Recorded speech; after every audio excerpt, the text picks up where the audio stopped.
जहांगीर खान की क्या लगता है? अंकल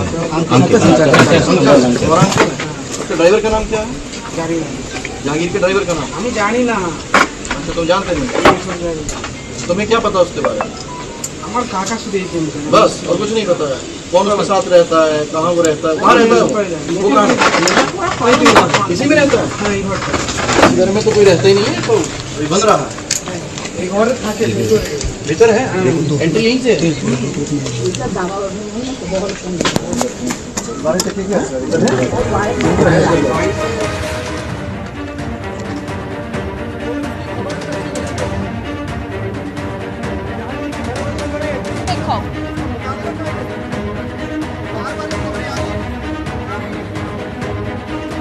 কেন্দ্রীয় বাহিনী নিয়ে ভোটারদের একেবারে বাড়িতে ভয় দেখানোর অভিযোগে জাহাঙ্গীর খানের বাড়িতে পুলিশ পর্যবেক্ষক পৌঁছে গিয়েছে। ফোর্স নিয়ে জাহাঙ্গীর খানের বাড়িতে আইপিএস অজয় পাল শর্মা। জাহাঙ্গীর বল্লার বাড়িতে উত্তরপ্রদেশের আইপিএস অজয় পাল শর্মা। সিআরপিএফ কে নিয়ে বাড়িতে বাড়িতে পুলিশ পর্যবেক্ষকের অভিযান।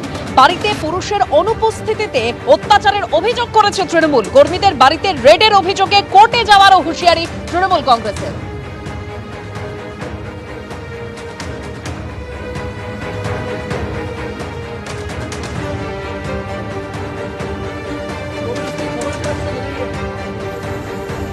ये जहांगीर के घर वाले भी खड़े हैं, उसको बता देना कायदे से। ये बार बार जो खबरें आ रही है कि उसके लोग धमका रहे हैं, तो फिर अच्छे से खबर लेंगे, फिर बाद में रोना पछताना मत। तो जहांगीर खान की क्या लगती है? अंकल अच्छा, ड्राइवर का नाम क्या है? जहांगीर के ड्राइवर का नाम? हमें जानी ना। अच्छा, तुम जानते नहीं? तुम्हें क्या पता उसके बारे में? हमारे काका से देखते हैं बस, और कुछ नहीं पता है? कौन उसके साथ रहता है, कहाँ वो रहता है, कहाँ रहता है? ভিডিওটা আপনারা দেখলেন, সেটা দক্ষিণ 24 পরগনা জেলার ফলতা বিধানসভা কেন্দ্রের একটি ভিডিও। আর আমরা দেখলাম যে সেন্ট্রাল ফোর্সকে সাথে নিয়ে এই পুলিশ অবজারভার রাত্রিবেলা তৃণমূল কংগ্রেসের কর্মী সহ সাধারণ মানুষের বাড়িতে, বিশেষ করে এমনও বাড়িতে যেখানে রাত্রিবেলা কোনো পুরুষ মেম্বার ছিলেন না, পুরুষ সদস্য ছিলেন না, যেখানে মহিলারা বাচ্চা নিয়ে রয়েছেন, রাত্রিবেলা শুতে যাওয়ার আগে মানুষ ঘরের ড্রেস পরে রয়েছেন, সেখানে জোর করে রেড করার নামে তারা অত্যাচার চালালো। পুলিশ অবজারভার এবং সেন্ট্রাল ফোর্সের সম্মিলিত এই অত্যাচার আমরা দেখলাম। মহিলাদের ওপর অত্যাচার আমরা দেখলাম। মহিলারা বলছেন যে বাড়িতে শুধুমাত্র বাচ্চা রয়েছে, তারপরেও তাদের ঘরে ঢুকে বর্বরোচিত অত্যাচার আমরা দেখলাম।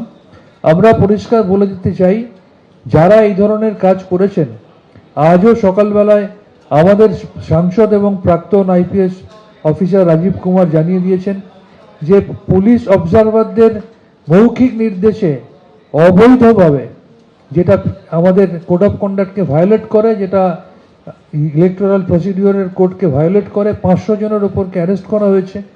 এক্ষেত্রেও যারা যারা এই ধরনের ঘটনাগুলো ঘটিয়েছেন, আমরা কিন্তু কাউকেই ছাড়ব না। প্রত্যেকের নাম নথিভুক্ত করে উপযুক্ত তথ্য সম্মিলিত প্রমাণ দিয়ে আমরা উপযুক্ত ব্যবস্থা নেব এবং প্রত্যেকের বিরুদ্ধে আমরা আইনগত ব্যবস্থা নেব।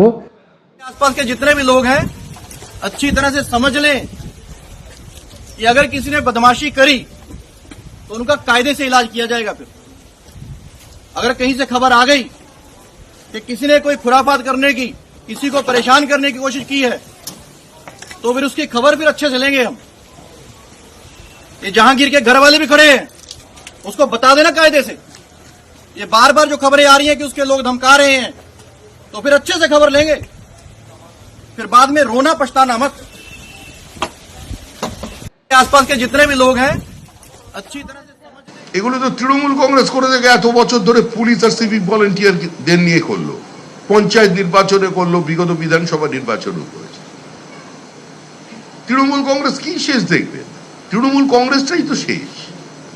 শেষ দেখার সুযোগ মানুষ আর দেবে না। যা দেখছেন এখনই দেখে নিন।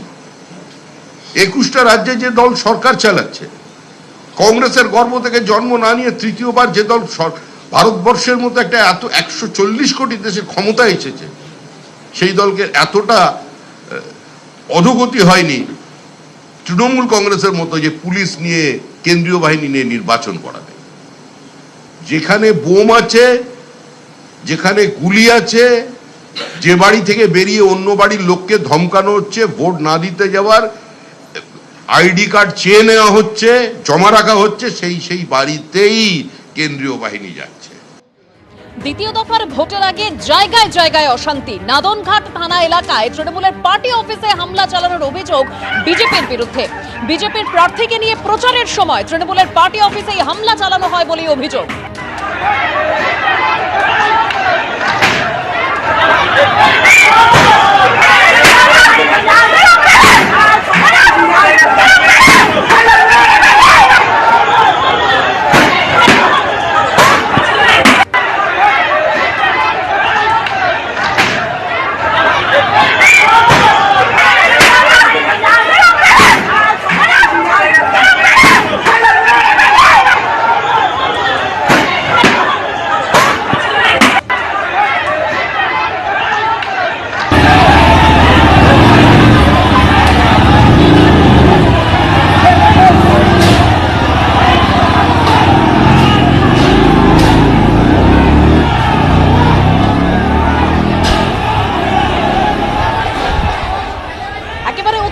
পরিস্থিতি, তৃণমূলের পার্টি অফিস লক্ষ্য করে হামলা চালায় বিজেপি এবং সেরকমই অভিযোগ করছে তৃণমূল। ঠিক কি পরিস্থিতি তৈরি হয়েছিল, আমাদের প্রতিনিধি রানা দাস রয়েছেন সরাসরি এই মুহূর্তে আমাদের সঙ্গে। রানা, একেবারেই যেটা তৃণমূলের তরফ থেকে অভিযোগ করা হচ্ছিল যে এই যে সমুদ্রগড় নসরতপুর এখানেই কিন্তু বিজেপির একটি মিছিল ছিল এবং সেই মিছিল যখন আসছিল এই যে তৃণমূল পার্টি অফিস দেখছি, আমার সহকর্মী অতনুকে বলবো দেখানোর জন্য যে এই তৃণমূল পার্টি অফিসেই হামলা চলে বলে অভিযোগ এবং তাদের অভিযোগ এখানে যে বাইকগুলি রয়েছে সেগুলো ভাঙচুর করা হয়েছে, পার্টি অফিস ভাঙচুর করা হয়েছে সেই অভিযোগ এবং সেই ছবি দেখা যাচ্ছে যে মহিলা বিজেপি যে কর্মী রয়েছে, মহিলা কর্মী, তারা কিন্তু এই পার্টি অফিসে ভাঙচুর চালায় সেরকম তৃণমূলের তরফ থেকে অভিযোগ করা হচ্ছে। এখানে একটি প্রচার গাড়ি রয়েছে, সেই প্রচার গাড়িটাও দেখাচ্ছি যে এখানে একেবারে তৃণমূলের প্রচার গাড়ি, সেই প্রচার গাড়ি সেটা ভেঙে পড়ে রয়েছে। এরপরেই এই এলাকার যিনি প্রার্থী রয়েছেন স্বপন দেবনাথ, তিনি কিন্তু ঘটনাস্থলে চলে আসে এবং ঘটনাস্থলে চলে আসার পরেই তিনি কিন্তু কেন্দ্রীয় বাহিনীর বিরুদ্ধে একেবারে ক্ষোভ উগরে দেয়। তিনি এখানে কর্মীদের উদ্দেশ্য করে বলে এবং কেন্দ্র বাহিনীকে উদ্দেশ্য করে তিনি বলেন যে কেন্দ্র বাহিনী কেন রাখা হয়েছে, তারা কি কাজ করছে। একবারে ক্ষোভ উগরে দিয়ে বলে যতক্ষণ না পর্যন্ত এই দুষ্কৃতীদের ধরা হবে তিনি পথ অবরোধ শুরু করবে। পথ অবরোধ শুরু করে এবং তারপরে বিশাল কেন্দ্র বাহিনী আসে এবং কেন্দ্র বাহিনী এসে পরিস্থিতি সামাল দেয় এবং সেখানে বারবার করে স্বপন দেবনাথকে ক্ষোভ উগরে দিতে দেখা যায়। তিনি বলেন যে কেন্দ্র থেকে এত কেন্দ্র বাহিনী এলো, তা সত্ত্বেও কেন্দ্র বাহিনীর সামনে এইভাবে ভেঙে ফেলা হয়েছে এবং সেই ছবি একেবারে দেখা যাচ্ছে যে মোটর বাইক কিভাবে ভাঙচুর করা হয়েছে, বেশ কয়েকজন আহত হয়েছে এবং বিজেপির তরফ থেকে অভিযোগ করা হচ্ছে যে প্রথমে তৃণমূল পার্টি অফিস থেকেই হামলা চালানো হয়েছিল। তবে তৃণমূলের যেটা অভিযোগ যে একেবারে কেন্দ্র বাহিনী থাকা সত্ত্বেও এত বড় মিছিল থেকে হামলা চালানো হলো, তাহলে কেন্দ্র বাহিনী কি করছে এবং ঘটনার শেষে কেন্দ্র বাহিনী এসেছে এবং সেখানেই তার ক্ষোভ এবং তিনি শেষ পর্যন্ত বলেন যে এই যে ছবি দেখা যাচ্ছে বাইক পড়ে রয়েছে, টোটো রয়েছে, এগুলোকে এখানে এখন রাখা হবে, অর্থাৎ ডেমো এখানে রেখে দেওয়া হবে যাতে সাধারণ মানুষ এই যে রাস্তা দিয়ে আসার সময় তারা যেন দেখতে পায় যে কিভাবে তৃণমূল পার্টি অফিসের ওপর হামলা চালানো হয়েছে। অন্যদিকে তোমাকে বলে রাখি যে বিজেপির তরফ থেকেও নাদনঘাট থানাতে কিন্তু বিক্ষোভ দেখায় এবং সেখানে পুলিশের বিরুদ্ধে অভিযোগ করে যে পুলিশের নিষ্ক্রিয়তার কারণে এই তাদের ওপর হামলা হয়েছে। অর্থাৎ একদিকে তৃণমূল কেন্দ্র বাহিনীকে দোষারোপ করছে, ক্ষোভ উগরে দিচ্ছে, অন্যদিকে বিজেপি রাজ্য পুলিশের ওপর ক্ষোভ উগরে দিয়ে যে পুলিশ থানা রয়েছে নাদনঘাট সেখানে বিক্ষোভ দেখাচ্ছে। পরিস্থিতি এই মুহূর্তে থমথম হলেও একটা উত্তেজনা রয়েছে এবং বিভিন্ন এলাকায় কেন্দ্র বাহিনী রয়েছে এবং ইতিমধ্যেই কেন্দ্র বাহিনী এলাকায় এলাকায় রুট মার্চ শুরু করেছে। ধন্যবাদ রানা। এই নাদনঘাটের ঘটনায় তৃণমূল এবং বিজেপি ঠিক কি অভিযোগ করছে? মিছিল ছিল, আমাদের কর্মীরা পার্টি অফিসে বেরিয়ে দলের প্রচার করছে, সেই মিছিল থেকে দলের বোতল ইট পাটকেল ছুঁড়েছে। শুধু তাই নয়, বিজেপির লোকেরা দেখুন গিয়ে পার্টি অফিস, আমি কি বলবো, আপনার নিজের ছবিটা তুলুন না, পার্টি অফিসের ভেতরে রক্ত দাগ পড়ে আছে কিনা, রক্ত পড়ে আছে কিনা দেখুন না, পার্টি অফিসে মোটরসাইকেল ভাঙচুর করছে বলুন না, আমাদের প্রচারের টোটো গাড়িটাকে ধুয়ে ফেলে দিয়েছে দেখুন না, এটাই তো আমাদের বক্তব্য, তারই প্রতিবাদে অবরোধ করেছে এদের। নসরতপুর আমাদের পার্টি অফিস পার হলাম, তারপরে তৃণমূলের কিছু দুষ্কৃতী ওখানে দাঁড়িয়েছিলেন। ওখানে স্বপন দেবনাথ নিজে ব্যক্তিগতভাবে ওই দুষ্কৃতীদের ওখানে পাঠায় যেন ওনারা হামলা করতে পারে। আমাদের গরিব গরিব কর্মীরা রয়েছে, তাদের টোটো ভেঙে দেওয়া হয়। 18-19 জন এখন হসপিটালে ভর্তি রয়েছে, কিছু রয়েছে হচ্ছে চাঁদপুর হসপিটালে, তাদের ওখান থেকে শিফট করে কালনা হসপিটালে দেওয়া হয়েছে। অন্যদিকে আরামবাগের তৃণমূল সাংসদ মিতালি বাগের গাড়িতে হামলা চালানো হয়। অভিষেক বন্দ্যোপাধ্যায়ের সভায় যাওয়ার সময় এই হামলা চালানো হয়। আহত মিতালি বাগ এই মুহূর্তে হাসপাতালে চিকিৎসাধীন। বেরোবে না, তাড়াতাড়ি রেখে ফোন কর। আরে ফোন করো না থানাতে, ওসিকে থানা থানা থানা জলকে হাত দেখাবেন না, হাত দেখাবেন না দিদি, হাত দেখাবেন না, হাত দেখাবেন না, হাত দেখাবেন না দিদি। মারো মারো ভাই, মেরে দাও, মারো মারো মারো মারো। সেটাই বেরিয়ে চলো, চেষ্টা করে চবেরি চবেরি চবেরি চবেরি চবেরি চবেরি চ।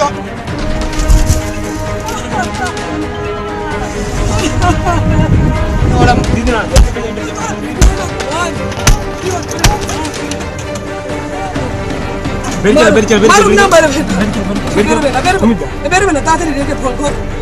আরে ফোন করো না থানাতে, ওসিকে থানা থানা থানা। জলকে হাত দেখাবেন না, হাত দেখাবেন না দিদি, হাত দেখাবেন না, হাত দেখাবেন না, হাত দেখাবেন না দিদি। মারো মারো ভাই, মেরে দাও, মারো মারো মারো মারো। সেটাই বেরিয়ে চলো, চেষ্টা করে চবেরি চবেরি চ। আক্রান্ত তৃণমূল সাংসদ মিতালি বাগ আর চৌঠা মেয়ের পর দেখে নেওয়ার হুঁশিয়ারি দিয়েছেন অভিষেক বন্দ্যোপাধ্যায়। কারা হামলা চালিয়েছে আমি জানি, বেছে বেছে বার করব। তৃণমূল জিতুক বা হারুক, আমি দায়িত্বে থাকব, কেউ পার পাবে না। 4 তারিখ 12টার পরে কাকে কে বাঁচাতে আসবে দেখব। আরামবাগের জনসভা থেকে বিজেপিকে হুঁশিয়ারি অভিষেক বন্দ্যোপাধ্যায়। যারা ভাবছে মিতালির উপর কারা চড়াও হয়েছে আমরা জানি না, সমাজশ্রীর স্বামী সৌমেন পাল, দোলন, এই 4 জন প্রাথমিকভাবে যুক্ত আমার কাছে খবর রয়েছে। আরো যারা যুক্ত সামনের সিসিটিভি ক্যামেরা দিয়ে বেছে বেছে বার করব। একটা এসসি মহিলা, তপশিলি মহিলা, তার গায়ে যারা হাত দিয়েছে, 4 তারিখে তৃণমূল আরামবাগ জিতুক বা হারুক। আমরা গতবারও আরামবাগ হেরেছিলাম, গোঘাট হেরেছিলাম, খানাকুল হেরেছিলাম, পুরসুরা হেরেছিলাম, কিন্তু উদারতা পার পেয়ে গেছিলে। এবার আমি নিজে দায়িত্বে থাকব। 4 তারিখ 12টার পরে কোন জল্লাদের কত ক্ষমতা আর কার দিল্লির বাবা কাকে বাঁচাতে আসে আমি 4 তারিখ দেখব। এগুলো শুধুমাত্র কর্মীদের চাঙ্গা রাখার জন্য বক্তব্য। দক্ষিণ 24 পরগনায় বহু বুথে তৃণমূল কংগ্রেসের এজেন্ট থাকবে না, কারণ তারা বুঝে গেছে দল চলে যাচ্ছে। এইসব রক্তচক্ষু, হুমকি, প্রতিহিংসার রাজনীতি শেষ। কত আদিবাসী মহিলার উপরে অত্যাচার করেছে তৃণমূল কংগ্রেস, কত তফসিলি সম্প্রদায়ের মহিলার উপরে অত্যাচার করেছে তৃণমূল কংগ্রেস, কতজন মহিলা ধর্ষিতা হয়েছিল তৃণমূল গুন্ডাদের দ্বারা 2021 সালে 2রা মের পর। এগুলো তো সর্বজনবিদিত। তৃণমূল কংগ্রেসের এই তাণ্ডবের দিন শেষ। বেলা 12টার পরে কে কোথায় বেড়াতে চলে যাবেন সেটা তো সময় বলবে। এরই পাশাপাশি গোঘাটে বিজেপি প্রার্থীর গাড়িতেও হামলা চালানো হয়, যাকে কেন্দ্র করে উত্তপ্ত হয়ে ওঠে পরিস্থিতি। তৃণমূল বিজেপি সংঘর্ষে আহত হয়েছেন বেশ কয়েকজন। একের পর এক গাড়ি, বাইকে ভাঙচুর চালানো হয়, পুলিশের তরফে লাঠিচার্জ করা হয়।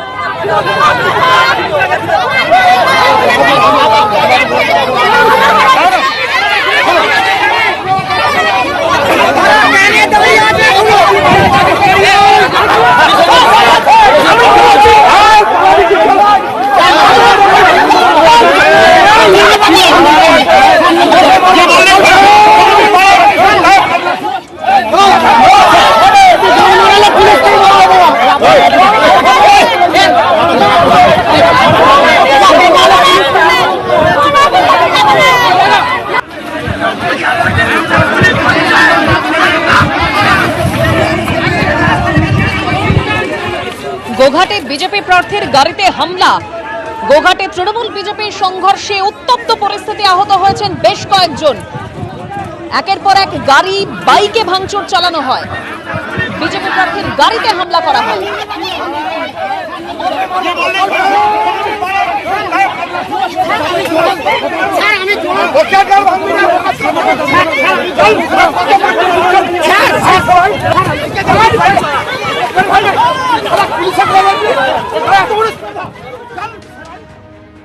একদিকে গোঘাটে বিজেপি প্রার্থীর গাড়িতে ভাঙচুর, অন্যদিকে আরামবাগের তৃণমূল সাংসদ মিতালি বাগের গাড়িতে হামলার ঘটনায় ইতিমধ্যেই 3 জনকে গ্রেপ্তার করা হয়েছে। যেখানে 7 জন হামলাকারীকে চিহ্নিত করা হয়েছে, তার মধ্যে 3 জনকে গ্রেপ্তার করা হয়েছে। হামলাকারী দুষ্কৃতীদের সঙ্গে বিজেপির যোগ আছে। হামলাকারীদের বিজেপির যোগের অভিযোগের রিপোর্ট এসডিপিওর। গোষ্ঠীদ্বন্দ্বের তত্ত্ব উড়িয়ে এসপিকে রিপোর্ট দিয়েছে এসডিপিও। গোষ্ঠীদ্বন্দ্বেই সাংসদের গাড়িতে হামলা আগেই রিপোর্ট দিয়েছিল ডিএম।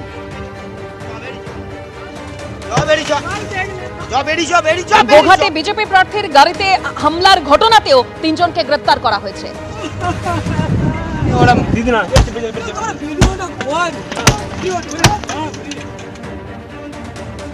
আসি পরের খবরে। ভবানীপুরের পুনরাবৃত্তি এবার বরানগরে। তৃণমূলের প্রচারে বিজেপির তারস্বরে মাইক বাজানোর অভিযোগে একেবারে তুলকালাম পরিস্থিতি তৈরি হয়।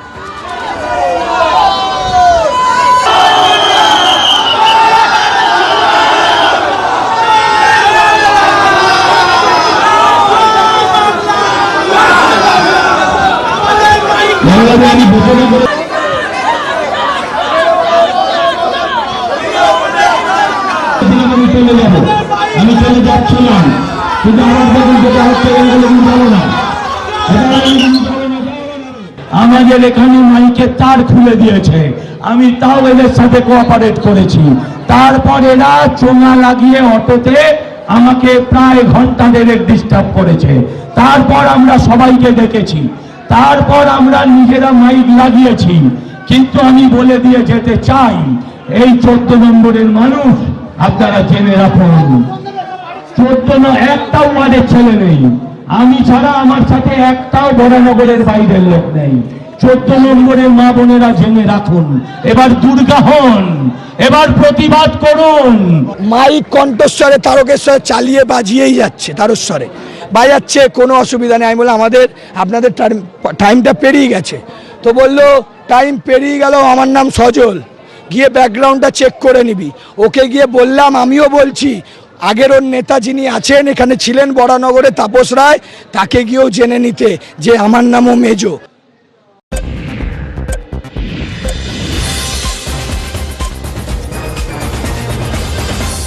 News flash.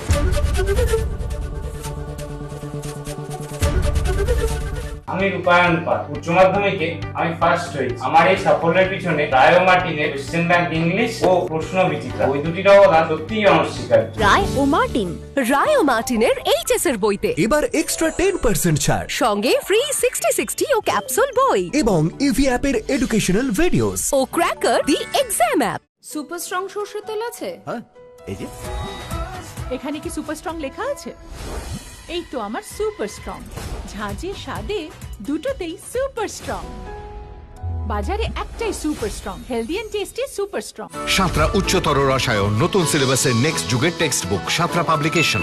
ডিসানে সব ক্যান্সারের চিকিৎসা এখন একই ছাদের নিচে। ক্যান্সার সার্জারি থেকে কেমোথেরাপি, ক্যান্সারের রেডিয়েশন থেকে পেট সিটি, সব ক্যান্সারের answer Desun cancer institute, Kolkata.